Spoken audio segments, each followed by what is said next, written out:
దేవుడిచ్చిన ఆజ్ఞను గుర్తు ఏమాత్రం జ్ఞాపకం She చేసుకోకుండా ran to the tree. ఆ చెట్టు దగ్గర పరిగెత్తుకుంటూ వెళ్ళిపోయింది. Perhaps Satan made her believe that she can also become a god. బహుశా సాతాను ఏం చేసిందంటే ఆమెతో మాట్లాడి నువ్వు కూడా దేవుళ్ళలాగా అయిపోతావు అని చెప్పి మోసం చేసేసింది. She was attracted. ఆ మాటకు ఆకర్షితురాలైంది అవ్వ. She went and plucked the fruit. She ate and she kept some to give to her husband. వెంటనే అవ్వ వెళ్ళిపోయింది. దేవుడు దేన్నైతే తినొద్దన్నాడో దాన్ని పెంచుకుంది. సగం తినేసి ఇంకో సగాన్ని తన భర్తకి ఇవ్వడానికి దాచింది. And when he came closer, she went running and gave him the fruit which she ate already. ఎప్పుడైతే ఆదాము తనకు దగ్గరగా వచ్చాడో వెంటనే వెళ్ళిపోయి ఇదిగో నేను తిన్నాను ఈ పండు నువ్వు కూడా తినేసే అని చెప్పి ఇచ్చేసింది. Adam then knew already. చూడండి అప్పుడు ఆదాముకు అర్థమైపోయింది ఆ పండుని చూసి. She ate. తినేసింది. దేవుడు తినొద్దన్న దాన్ని God తినేసింది. said, the day you eat from that tree, you will die. దేవుడు ఏం చెప్పాడు? నువ్వు దానిని తిన్న రోజున నువ్వు చస్తావని చెప్పాడు. Don't you read in your Bible? Yes? నీ బైబిల్లో ఉన్నది అదే కదా. Yes, amen. God said, the day you eat from that forbidden tree, you will die. దేవుడు చెప్పిన మాట ఏంటంటే నువ్వు దానిని తిన్న రోజున ఏదైతే తినొద్దంటున్నానో దాన్ని నీవు తిన్న రోజు నువ్వు చచ్చిపోతావు. Can we trust what God has said? దేవుడు చెప్పిన దాన్ని మనం నమ్మాలి కదా. Can we trust? మనం నమ్మొచ్చా? నమ్మొచ్చా? Can we trust God's word, right? దేవుని మాటను నమ్మొచ్చా? Yes. నమ్మొచ్చు. So Adam already knew that his wife is already spiritually dead. చూడండి ఆదాముకి అర్థమైపోయింది నా భార్య దేవుడు చేయొద్దన్న పని చేసి ఆత్మీయంగా చచ్చిపోయింది అనే విషయం ఆదాముకి అర్థమైంది. So the death we are now talking about is not the physical death. ఇప్పుడు మనం మాట్లాడే ఈ మరణం అనేది భౌతిక శరీర మరణం ఏమాత్రం కాదు. She was still there. ఆమె అక్కడ బ్రతికే ఉంది. But only she lost the spirit which God gave her. కానీ ఆమెకు జరిగింది ఏంటంటే దేవుడిచ్చినటువంటి ఆత్మను ఆ మహిమను కోల్పోయింది. Yes. Adam also ate willfully. ఆదాము కూడా ఏం చేశాడు? తినేసాడు ఇష్టపూర్వకంగా. నా భార్య చచ్చిపోయింది నేను కూడా బ్రతికి నాకేం లాభం. So both of them agreed in a way. ఇద్దరు కూడా నా పిల్లం చచ్చిపోయింది నేనేం చేస్తా అని ఆయన కూడా తినేసాడు. So both of them died that day. అదే రోజు దేవుని ఆజ్ఞను అతిక్రమించిన ఆ క్షణమే ఆ ఇరువురు భార్య భర్తలు చచ్చిపోయారు. And that day God came in search of Adam and Eve. ఆ రోజు ఆదాము అవను వెదుకుచూ దేవుడు అట్లకు వచ్చాడు. And God said, Adam, oh Adam, where art thou?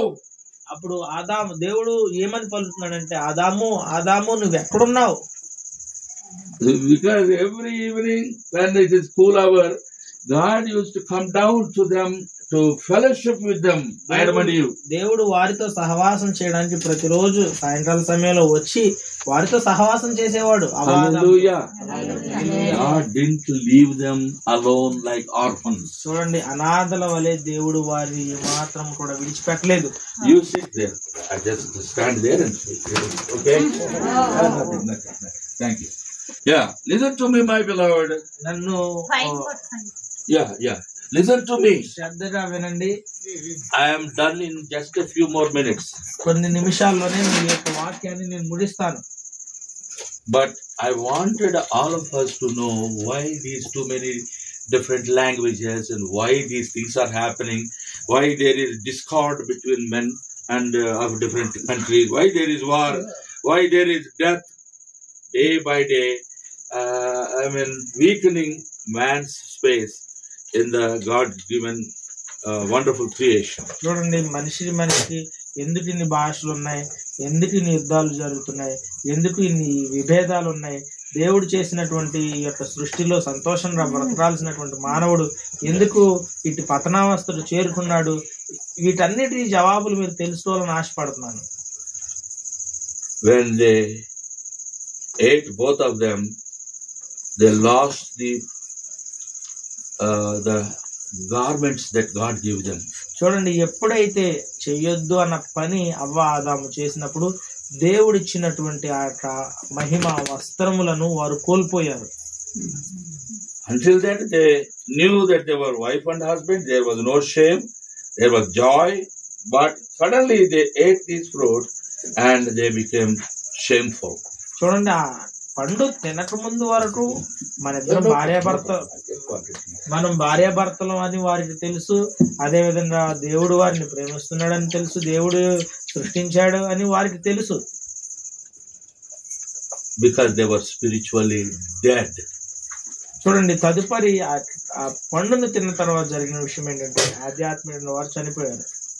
Spiritually, ఆత్మీయంగా they were dead.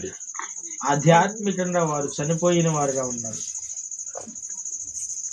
So they had no ability to communicate or link with God. ఆత్మీయంగా చచ్చిపోయినటువంటి వారు మరలా దేవునితో సహవాసం చేయడం కానీ మాట్లాడడానికి కానీ వారికి అవకాశం లేకుండా పోయింది. Instead of coming back to God saying, I'm sorry, I have done this wrong, they ran away from the presence of God and they were hiding themselves because they came to know that they were naked.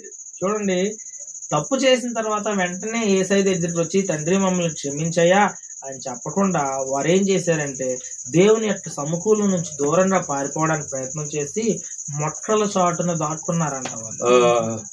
In the bushes they were just trying to hide their nakedness with the leaves.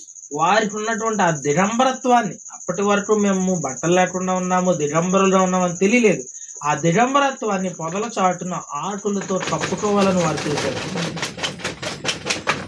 Praise the Lord. Jesus was born in such a place. చూడండి, దేవునికి మహిమ కలుగునుగాక. ఇట్లాంటి స్థావరంలోనే గొర్రెల పశువుల పాటలోనే యేసుక్రీస్తు ప్రభువారు జన్మించారు. Hallelujah. He loves the sheep. ఆయన తన గొర్రెలను ప్రేమించువాడు. We are also like sheep. మనందరం కూడా గొర్రెల వంటి వారము. Without hearing the voice of the great shepherd of the fold. చూడండి, మన ప్రాణములకు కాపరై ఉన్నటువంటి మన ప్రాణములకు కాపరిగా ఉన్న ఆయన స్వరమును వినలేని స్థితిలో మనం ఉన్నామేమో చూడాలి. We have become dumb and deaf. ఆయన స్వరమును వినలేని స్థితిలో మనము మోగవారిగా, చెవిటి వారిగా మారిపోయాం. We lost our ability. మనకు దేవుడిచ్చిన సామర్థ్యాన్ని మనం కోల్పోయాం. When Satan works against God and men are at the loss of losing their sight. చూడండి, అపవాది దేవునికి మానవునికి వ్యతిరేకంగా పోరాటం చేస్తున్న క్రమంలో మనిషి ఏం చేశాడంటే దేవుని చూసేటటువంటి శక్తిని, సామర్థ్యాన్ని కోల్పోయాడు. He lost his senses. దేవుడిచ్చినటువంటి జ్ఞానేంద్రియాలను మనిషి కోల్పోయాడు. God thought it is good for those two people to be taken out of the garden because they are no longer able to be sensitive. చూడండి, దేవుడు ఏమని ఆలోచించాడంటే పాపం చేసినటువంటి ఈ మనుషులు ఏదేను తోటలో నుంచి బయటకు వెళ్ళడమే మంచిది అని దేవుడు భావించాడు. You understand what I am saying? చెప్పేది అర్థమవుతుందండి. And then God continued to love them even in their lost situation, lost state. Eden తోటలో నుంచి వారిని బయటకు పంపించినప్పటికీ దేవుడు వారిని ప్రేమిస్తూనే ఉన్నాడు. వారు దేవుని మహిమను కోల్పోయినప్పటికీ, ఆధ్యాత్మికంగా చనిపోయిన దేవుడు వారిని ప్రేమిస్తూనే ఉన్నాడు. Hallelujah. Man may forget God, but our Creator God, our loving God never forgets us. మనిషి దేవుణ్ణి మర్చిపోవచ్చేమో, కానీ మనల్ని సృష్టించినటువంటి ఆ సృష్టికర్త అయిన దేవుడు మనల్ని ఏమాత్రం మర్చిపోయే దేవుడు కాదు. We see how much He loved. He took them from the Garden of Eden and took them out away from that place so that they would not be hurt even more severely.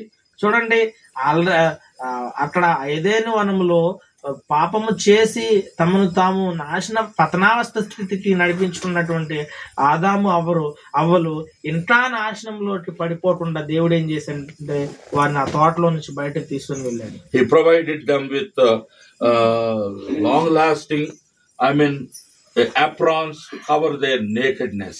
దేవుడు వారికి ఉన్నటువంటి దిగంబరత్వాన్ని కప్పుకోవడానికి వస్త్రములను దయచేశాడు. And those aprons were made. I mean, those clothes were made for them by God by the skins. I mean, hides of the animals. చూడండి, ఆ జంతువు యొక్క చర్మము చేత దేవుడు వారి యొక్క దిగంబరత్వాన్ని కప్పాడు. He killed animals. ఆయన దేవుడు జంతువులను చంపి వాటి చర్మాంతో వీరికి చొక్కాలు, maybe a big sheep or maybe a couple of sheep were killed by God to get their skin, I mean hides. బట్టలు లేకుండా దిగంబరులుగా ఉన్నటువంటి అవ్వ ఆదామును వారికి వస్త్రాలు ఇవ్వడానికి దేవుడు బహుశా ఒక పెద్ద గొర్రెను లేదా 2-3 గొర్రెలను చంపి వాటి చర్మంతో వీరికి వస్త్రాలు చేయించాడు. Hallelujah.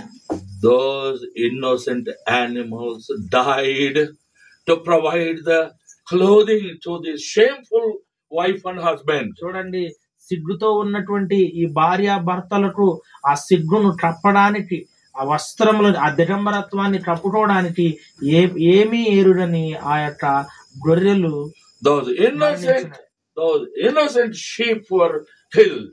చూడండి, ఆ ఏమి ఎరుడు, ఏ పాపము లేని ఆ యొక్క గొర్రెలు వీరిద్దరికి వస్త్రాలు ఇవ్వడం కోసం చంపబడ్డాయి. Hallelujah. Jesus Christ is also like a sheep. చూడండి, యేసు క్రీస్తు ప్రభు వారు కూడా గొర్రె, ఏ పాపము లేని గొర్రె పిల్లవలే మనందరి కోసం మరణించాడు. Hallelujah. We were all like sheep without a shepherd. మనందరం కూడా కాపరి లేని గొర్రెల వలె ఉన్నాం.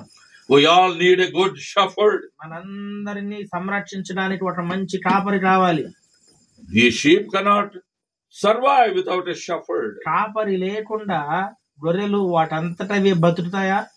బతకలేదు. They need a good safe place, sheepfold, right? చూడండి, గొర్రెలకు అవి ఉండడానికి ఒక సురక్షితమైనటువంటి స్థావరం రావాలి. గొర్రెల దొడ్డి కావాలి.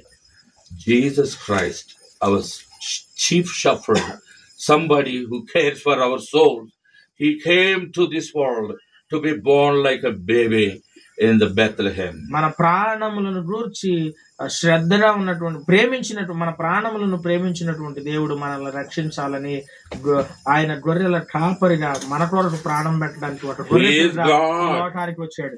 Jesus Christ is God. యేసుక్రీస్తు ప్రభువారు దేవుడై ఉన్నాడు.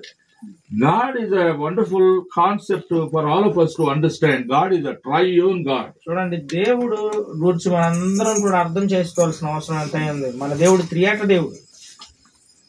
3 persons, distinct persons, 3 భిన్నమైనటువంటి వ్యక్తులు, all doing the same thing. ఈ 3 భిన్నమైన వ్యక్తులైనప్పటికీ ఈ 3 ఒకే పని చేసి ఉన్నారు. Their purpose is to work for the redemption of mankind. వారు పనిచేసినటువంటి ఉద్దేశం ఏంటంటే మానవులమైనటువంటి మనలను రక్షించడమే వారికి ఉన్నటువంటి ఉద్దేశం. So the only way possible for God to become man's substitute is to be born like a babe in Bethlehem. చూడండి, మనిషిని రక్షించడానికి దేవునికి ఉన్నటువంటి ఒకే ఒక మార్గం ఏంటంటే ఆయన కూడా మానవుని రక్షించడానికి మానవునిగా ఒక చిన్న బాబుగా బెత్లెహేంలో జన్మించాడు. Hallelujah. 2000 and odd years ago, Jesus Christ was born like a man, human being. 2000 సంవత్సరాల క్రితము యేసుక్రీస్తు ప్రభువారు ఒక మానవునిగా నరరూపధారిగా ఈ లోకానికి. Hallelujah. He became our shepherd. ఆయన మనకు కాపరిగా ఈ లోకానికి వచ్చాడు. He cared for us. ఆయన మన గురించి ఆలోచన చేశాడు. When we were dead in sins and in trespasses, మన పాపముల చేత అపరాధముల చేత మనము చచ్చిన వారిగా ఉన్నప్పుడు Jesus Christ gave his life to raise us up again.